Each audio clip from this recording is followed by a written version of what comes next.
Selamat pagi pemirsa, Anda menyaksikan Breaking News TV One bersama saya Ana Telita. Saat ini pemirsa terdakwa kasus pemerkosaan santriwati yaitu Muhammad Subci Azalsani atau MSAT alias Beci, yaitu anak Yai Jombang hari ini menjalani sidang putusan vonis di Pengadilan Negeri Surabaya.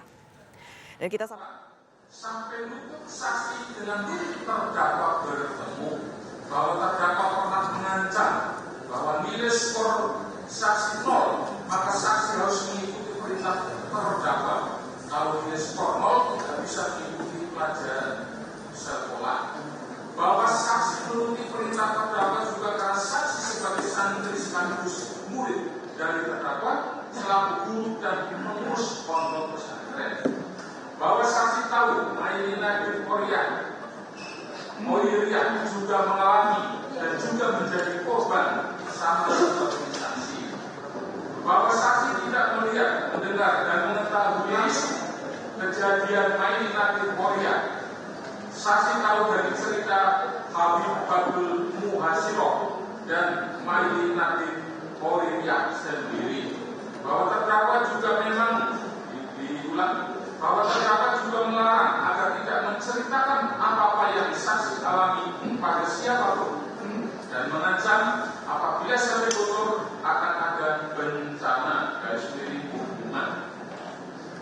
Bahwa jabatan ayah saksi pada organisasi yang adalah ketua DPP dan DPW. Bahwa saksi sudah menikah. Bahwa ayah saksi pernah bilang tidak usah ikut kalau saksi tetap bersaksi pada perkara ini, saksi tidak dianggap sebagai anak. Suami juga menentang saksi sebagai saksi dalam perkara ini. Bahwa saksi tetap mau bersaksi dalam perkara ini untuk motivasinya membela adik-adik. Terhadap keterangan saksi, terdakwa memberikan pendapat tidak benar. 7. Sutrisno di bawah sumpah pada pokoknya menerangkan sebagai berikut. Bahwa saksi adalah ayah dari saksi Maili Nadir Khoiria. Bahwa Maili Nadir Khoiria cerita kepada saksi bahwa ia menjadi korban pelecehan seksual atau pencabulan sebanyak 2 kali.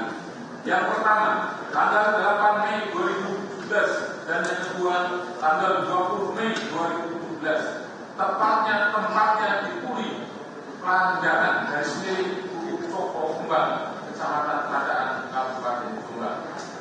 Bahwa hubungan Maili Nadir Khoiria dengan terdakwa adalah hubungan guru dan murid. Bahwa pada saat di rumah Maili Nadir Khoiria cerita bersaksi sambil menangis kalau dipaksa maupun diancam untuk melakukan hubungan intim dengan terdakwa di Puri, Kerajaan Bukit Cokro Kembang, Kecamatan Padaan, Jombang sebanyak 2 kali. Mendengar cerita seperti itu, saksi langsung menangis. Bahwa benar, saksi sebagai pengurus OSIS DPP Demak sejak 2008 dan wakil ketua DPP OSIS Jawa Tengah dan saksi diberhentikan sebagai pengurus Desember 2019. Bahwa Maili Nadir Khoiria sudah dikeluarkan dari pondok sejak Januari 2018. Bahwa saksi tidak melakukan apa-apa atau tidak melapor ke kepolisian waktu itu karena saksi masih mencintai guru saksi Yai Mukhtar Mukti dan mencintai si Widya. Bahwa saksi Maili Nadir Khoiria dipondokan di pesantren Sidikiyah sejak tahun 2008 sampai dengan 2018. Bahwa biaya pondok per bulan Rp700.000.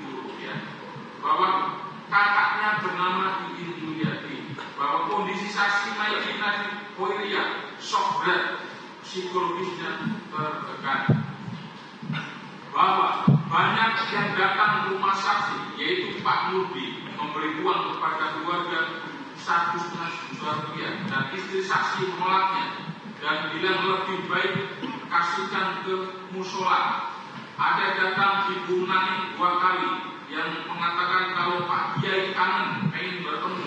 Ada datang lagi Pak tapi saksi menolak dan ada orang pihak Polsek Semarang mengajak saksi dan keluarga sowan ke rumah Pak Kiai dan masih banyak lagi. Terakhir datang atas putusan Polda bahwa setelah kejadian yang kedua saksi melapor tetapi tidak ada respon dari sendiri tindak lanjut, bahwa saksi tidak melakukan apa-apa dan saksi bingung karena saksi orang biasa dan terdakwa orang besar dan punya masa dan orang tuanya punya pengaruh besar, bahwa orang semua terdakwa banyak yang minta damai dan ada putusan keluarga juga minta maaf terkait perlakuan terdakwa, bahwa sepengetahuan saksi umur saksi Mainati Piriah saat kejadian 20 tahun, bahwa saksi tidak kenal dengan Garuda Susilo, bahwa saksi pernah meminta pertimbangan kepada Nun Suyuti terkait kejadian yang dialami Mainati Piriah. Terhadap keterangan saksi tersebut terdakwa akan menanggapi pada pembelaan.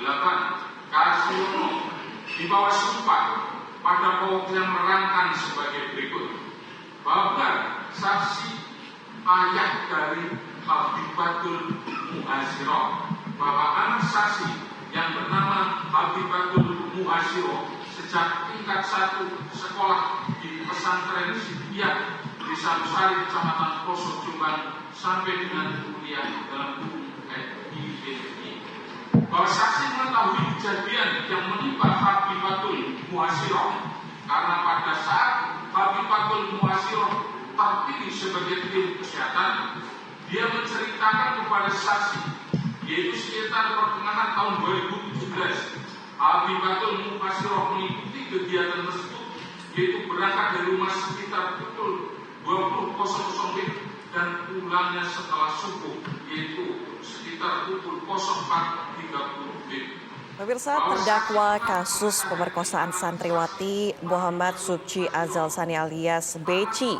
yaitu seorang anak Kiai Jombang, hari ini menjalani sidang putusan vonis di Pengadilan Negeri Surabaya yang sudah dimulai pada pukul 10 pagi tadi.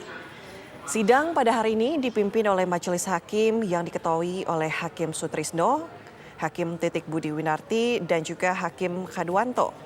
Dan juga panitera pengganti Ahmad Fajarisman. Kemudian ada juga 9 orang JPU yang mengawal jalannya sidang tersebut sejak berjalannya sidang agenda dakwaan pada bulan Juli lalu. Terdakwa pemirsa alias Beci ini dituntut sanksi maksimal 12 tahun penjara, kemudian ditambahkan sepertiga dari sanksi hukuman sesuai pasal 65 ayat 1 dengan 4 tahun penjara, artinya menjadi tuntutannya 16 tahun penjara. Untuk kasus pencabulan dan juga pemerkosaan yang dilakukan oleh Beci ini mulai dilaporkan sebelumnya oleh para korban sejak tahun 2017 lalu. Namun kasus ini sempat dihentikan penyidikannya lantaran dinilai tidak memiliki cukup bukti. Kemudian pada bulan Oktober tahun 2019 kasus ini kembali dibuka lantaran korban kembali melapor ke Polres Jombang. Beci lantas ditetapkan sebagai tersangka. Kemudian pada Januari 2020 ini semakin banyak yang juga melapor hingga membuat Polda Jatim akhirnya mengambil alih kasus tersebut. Beci kemudian dijerat dengan pasal berlapis, yakni tentang pemerkosaan dan perbuatan cabul terhadap anak di bawah umur atau pasal 285 dan 294 KUHP dengan tuntutan 16 tahun penjara.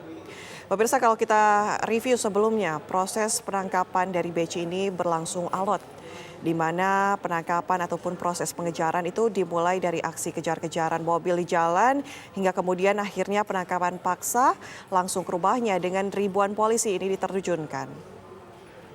Ada upaya hukum yang dilakukan oleh Beci, di mana pada tahun 2021 Beci ini berupaya melawan dengan melakukan gugatan pra-peradilan ke Pengadilan Negeri Surabaya, namun ditolak. Ia kemudian kembali mengajukan gugatan ke Pengadilan Negeri Jombang dan juga kembali ditolak.